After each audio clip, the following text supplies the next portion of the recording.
Alright, I've got the door and the front fender stripped down to bare metal, most of it. I was going to go over a few things about how I got it down to bare metal rather quickly. Well, I say quick.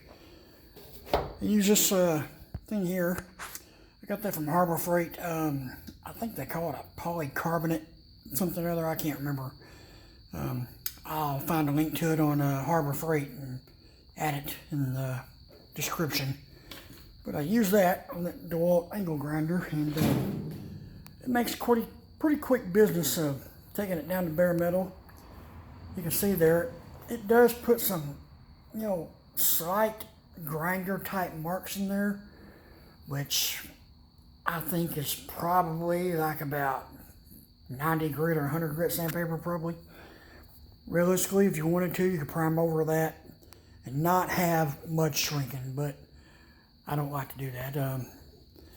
The epoxy directions say to DA it with 80 grit.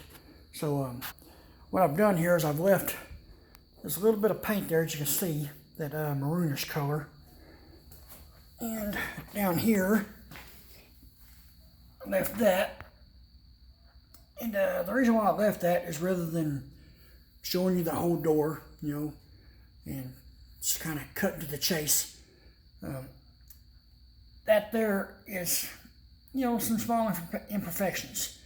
And you DA over it with 80 grit and get it like I've got the rest of this here. And you can see some slight shadowy marks there. That's just slight traces of a little bit of epoxy or primer or whatever they used back in 1974 was left on the metal.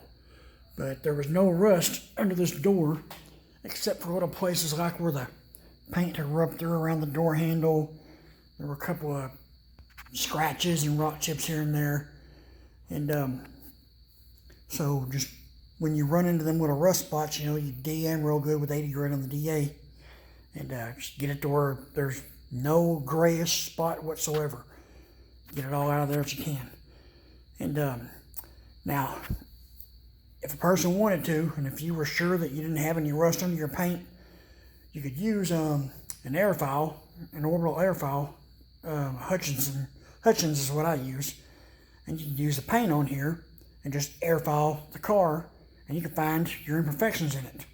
And then wherever your imperfections are at, the paint stays down in them little low spots, them dings or dents or scratches or whatever. And if they're not too deep, then you could scratch them up with some 80 grit and then wipe body filler over it and sand it. Some people don't do that, but I mean, when I worked at a really top-end body shop back in 1993 and 92, we used Speech Hecker paint, and they told us that they thought it was better, like if we had a car with hail damage, leave the paint on it, don't break through the paint, just sand the deepest part of the dent with 80 grit, and then sand around that with 180 grit, and then wipe your metal glaze or whatever in there to fill up the little ding, and do your best not to break through the paint around it. And the reason why they say is because that paint is going to stick better to the metal than what the body filler will. And you don't have to worry about breaking open bare metal and flash rusting, any kind of surface rust starting. So that's one thing they told us. So if that's what you want to do, you can do that.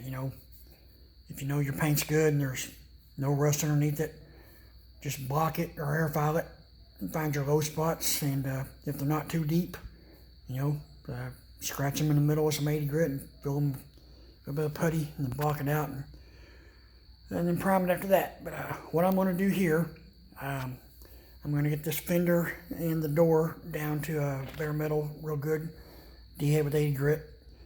I'm going to back tape the door and the fender, and I'm going to put some epoxy on this tonight, and then probably 2 coats of that primer over it. And then I'm going to let that dry, then I'll go over and do the other, do the door. We're going to order a new fender for the other side. The fender that was on there, as I've talked about before, I believe was a 72 and down. And the body lines don't match, and there's just things about it that it's not lining up right. So we're going to get the right year fender for this. But I just wanted to share that tonight. That's what I'm going to do. Got a little bit more to do here. The bottom part down there, I went ahead and took that down to bare metal at first when I primed the inside of the door, the fender, because I wanted to see if there was any rust holes in it. And there weren't any big rust holes, there were a couple little pinholes. So I whittled them up and ground them down, and I just put some primer over it then to make sure it didn't rust by the time I got back around to doing this. But that's a little tip for tonight. Just wanted to share that. So, as usual, like the video, leave a comment, subscribe to the channel, and click the little bell to get all the updates. Hope what I'm sharing helps people. Guys, have a good night.